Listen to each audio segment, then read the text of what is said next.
ಲಕ್ಷ್ಮೀನರಸಿಂಹಸ್ವಾಮಿ ದೇವಸ್ಥಾನ ತುಂಬ ಪುರಾತನವಾದ ದೇವಸ್ಥಾನ.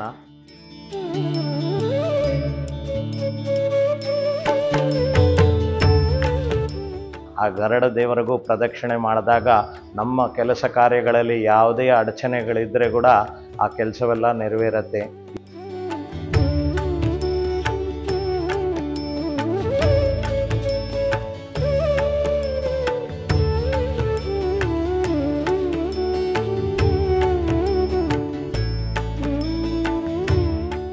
ಮಹಾನಗರ ಬೆಂಗಳೂರಿನಲ್ಲಿ ಹಲವಾರು ಪುರಾತನ ಇತಿಹಾಸ ಹೊಂದಿರುವ ಶಕ್ತಿಶಾಲಿ ದೇವಾಲಯಗಳಿವೆ. ಅವುಗಳ ಪೈಕಿ ಶಿವಾಜಿನಗರದಲ್ಲಿರುವ ಲಕ್ಷ್ಮೀ ನರಸಿಂಹಸ್ವಾಮಿ ದೇವಾಲಯ ಕೂಡ ಒಂದು.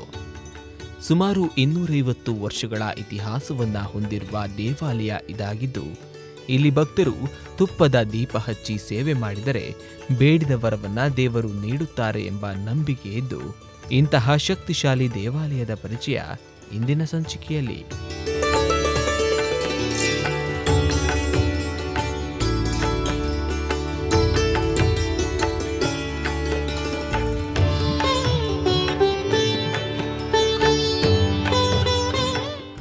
ಓಂ ಶ್ರೀ ಗುರುಭ್ಯೋ ನಮಃ. ಹರಿ ಓಂ. ಜ್ಞಾನಾನಂದಮಯಂ ದೇವಂ ನಿರ್ಮಲಸ್ಫಟಿಕಾಕೃತಿಂ ಆಧಾರಂ ಸರ್ವವಿದ್ಯಾನಾಂ ಅಯಗ್ರೀವ ಉಪಾಸ್ಮಹೇ. ಓಂ ಶ್ರೀಮತ್ಪಯೋನಿಧಿಕೇತನ ಚಕ್ರಪಾಣಿ ಭೋಗೇಂದ್ರ ಭೋಗಿ ಮನಿರಂಜಿತ ಪುಣ್ಯಮೂರ್ತೆ ಯೋಗೀಶ ಶಾಶ್ವತ ಶರಣ್ಯ ಪ್ರಭಾದ್ವಿಭೂತ ಲಕ್ಷ್ಮೀ ನೃಸಿಂಹ ಮಮದೇಹಿ ಕರಾವಲಂಬಂ. ಭಕ್ತ ಮಹಾದಿನಗಳಲ್ಲಿ ವಿನಂತಿ. ಈ ಲಕ್ಷ್ಮೀ ನರಸಿಂಹಸ್ವಾಮಿ ದೇವಸ್ಥಾನ ತುಂಬ ಪುರಾತನವಾದ ದೇವಸ್ಥಾನ. ಸುಮಾರು 250 ವರ್ಷಗಳ ಕಾಲದ ದೇವಸ್ಥಾನ. ಆದರೆ ಈ ಒಂದು ದೇವಸ್ಥಾನ ಯಾವ ಥರ ಯಾರು ನಿರ್ಮಾಣ ಮಾಡಿದ್ದಾರೆ ಅಂತ ನಮ್ಮ ಹತ್ರ ಯಾವುದೇ ಥರದ ದಾಖಲೆಗಳಿಲ್ಲ. ಆದರೆ ಈ ಒಂದು ದೇವಸ್ಥಾನವನ್ನು 4 ಸ್ತಂಭದಲ್ಲಿ ನರಸಿಂಹಸ್ವಾಮಿನ ಪ್ರತಿಷ್ಠಾಪನೆ ಮಾಡಿದರು. ಅದನ್ನು ದೇವರು ಒಬ್ಬರು ಕನಸಿನಲ್ಲಿ ಹೋಗಿ, ನನ್ನ ಈ ದೇವಸ್ಥಾನವನ್ನು ನೀನು ಪುನರ್ ನಿರ್ಮಾಣ ಮಾಡಿದ್ರೆ ನಿನಗೆ ವಂಶವೃದ್ಧಿ ಮಾಡ್ತೀನಿ ಅಂತ ದೇವರು ಅವರಿಗೆ ಕನಸಿನಲ್ಲಿ ಹೋಗಿ ಹೇಳಿದಾಗ, ಅವರು ಗಂಡ ಹೆಂಡತಿ ಇಬ್ಬರು ಬಂದು ನರಸಿಂಹಸ್ವಾಮಿನ ದರ್ಶನ ಮಾಡಿ ದೇವರ ಇದನ್ನು ಪ್ರಾರ್ಥನೆ ಮಾಡಿಕೊಂಡು ನನಗೆ ವಂಶವೃದ್ಧಿ ಆಯಿತು ಅಂತ ಹೇಳಿದ್ರೆ ನಾನು ನಿನಗೆ ಪುನರ್ ನಿರ್ಮಾಣ ಮಾಡ್ತೀನಿ ದೇವಸ್ಥಾನ ಅಂತ ಅವರು ಸಂಕಲ್ಪ ಮಾಡಿಕೊಂಡಾಗ ಅವ್ರಿಗೆ ವಂಶವೃದ್ಧಿ ಆಯಿತು. ಆ ಕಾಲದಲ್ಲಿ ಅವರು ಪುನರ್ ನಿರ್ಮಾಣ ಮಾಡಿದ್ದಾರೆ. ಪುನರ್ನಿರ್ಮಾಣ ಮಾಡಿ ಅನಂತರ ಇಲ್ಲಿ ಬಂದು ದೇವಸ್ಥಾನದಲ್ಲಿ ತುಂಬ ವಿಶೇಷವಾದ ಒಂದು ದೇವರಲ್ಲಿ ಸಾನ್ನಿಧ್ಯತೆ ಏನಂತ ಹೇಳಿದ್ರೆ, ದೇವರು ತುಂಬ ಶಾಂತಮೂರ್ತಿ. ದೇವರ ಪ್ರತಿ ಮಂಗಳವಾರ ಇಲ್ಲಿ ಬಂದು ದೇವರಲ್ಲಿ ಸಂಕಲ್ಪ ಮಾಡಿಕೊಂಡು ನಾನು 9 ವಾರ ಬಂದು ನಿನ್ನ ದರ್ಶನ ಮಾಡಿ ತುಪ್ಪದ ದೀಪವನ್ನು ಹಚ್ಚುತ್ತೀನಿ. ತುಪ್ಪದ ದೀಪ ಹಚ್ಚಿದ ನಂತರ ನನಗೆ ಈ ಸಂಕಲ್ಪವನ್ನು ನೆರವೇರಿಸಿದೆ ಅಂತ ಸಂಕಲ್ಪ ಮಾಡಿದಾಗ ದೇವರಲ್ಲಿ ಪ್ರಾರ್ಥನೆ ಮಾಡ್ಕೊಳ್ತಾರೆ. ಅವರು ಎಷ್ಟು ಶ್ರದ್ಧಾ ಭಕ್ತಿಯಿಂದ ದೇವರ ಸಂಕಲ್ಪವನ್ನು ಮಾಡಿಕೊಳ್ತಾರೋ ಅಷ್ಟು ಬೇಗ ಅವರಿಗೆ ಆ ಕಾರ್ಯವನ್ನು ನೆರವೇರುತ್ತೆ. ಅದು ಇಲ್ಲಿನ ವಿದ್ಯತೆ ತುಂಬ ವಿಶೇಷವಾದದ್ದು. ಮತ್ತು ಪ್ರತಿದಿನವೂ ದೇವರಿಗೆ ಬೆಳಗ್ಗೆ 8 ಗಂಟೆಗೆ ದೇವಸ್ಥಾನ ತೆಗೆದು 12 ಗಂಟೆವರೆಗೂ ದೇವಸ್ಥಾನ ಇರುತ್ತೆ. ಪ್ರತಿನಿತ್ಯವೂ ದೇವರಿಗೆ ಆರಾಧನೆ ಮತ್ತು ಮಹಾಮಂಗಳಾರತಿ ತೀರ್ಥ ಪ್ರಸಾದ ವಿನಿಯೋಗ ಇರುತ್ತೆ.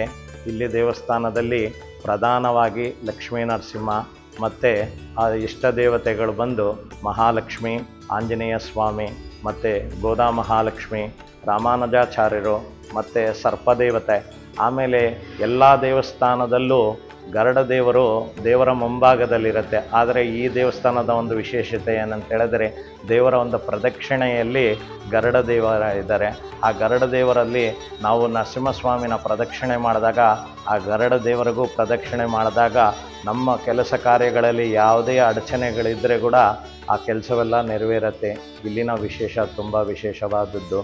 ಆದ ಕಾರಣ ನಾವು ದೇವಸ್ಥಾನದ ಪ್ರಧಾನ ಅರ್ಚಕರು ವಾಗೀಶ ಭಟ್ಟರಂತ, ಮತ್ತು ಸಹಾಯಕ ಅರ್ಚಕರು ಬಂದು ಶ್ರೀಕಾಂತ್ ಭಟ್ರು ಮತ್ತು ಪ್ರಣವ್ ಭಟ್ರು. ನಾವು 3 ಜನ ಇಲ್ಲಿ ಪ್ರತಿನಿತ್ಯವೂ ದೇವಸ್ಥಾನದಲ್ಲಿ ಆರಾಧನೆ ಮತ್ತು ಕೈಂಕರ್ಯಗಳೆಲ್ಲ ಮಾಡ್ತೀವಿ.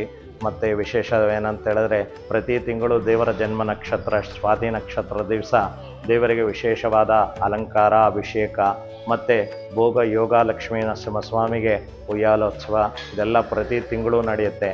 ಮತ್ತು ತಿಂಗಳ ಶುಕ್ಲ ಪಕ್ಷದಲ್ಲಿ ಪ್ರದೋಷ ದಿವಸ ಸಾಯಂಕಾಲ 5 ಗಂಟೆಗೆ ದೇವರಿಗೆ ಪಂಚಾಮೃತ ಅಭಿಷೇಕ ನಡೆಯುತ್ತೆ. ತುಂಬ ವಿಶೇಷವಾದದ್ದು. ಯಾವುದೇ ಥರದ ದೋಷಗಳಿದ್ದರೂ ಅದು ದೋಷ ನಿವಾರಣೆ ಆಗತ್ತೆ ಅಂತ ಇಲ್ಲಿನ ಒಂದು ಇದಿದೆ. ಆದ ಕಾರಣ ಶುಕ್ಲ ಪಕ್ಷ ತ್ರಯೋದಶಿ ದಿವಸ ಸಾಯಂಕಾಲ ಅಭಿಷೇಕ ನಡೆಯುತ್ತೆ. ನೋಡಿದ್ರಲ್ಲ ವೀಕ್ಷಕರೇ, ನೀವು ಕೂಡ ಶಿವಾಜಿನಗರಕ್ಕೆ ಬಂದರೆ ಇಲ್ಲಿಗೊಮ್ಮೆ ತಪ್ಪದೆ ಭೇಟಿ ನೀಡಿ. ಇಲ್ಲಿನ ಕುರಿತಾದ ಅನುಭವಗಳನ್ನು ಕಮೆಂಟ್ನಲ್ಲಿ ತಿಳಿಸಿ.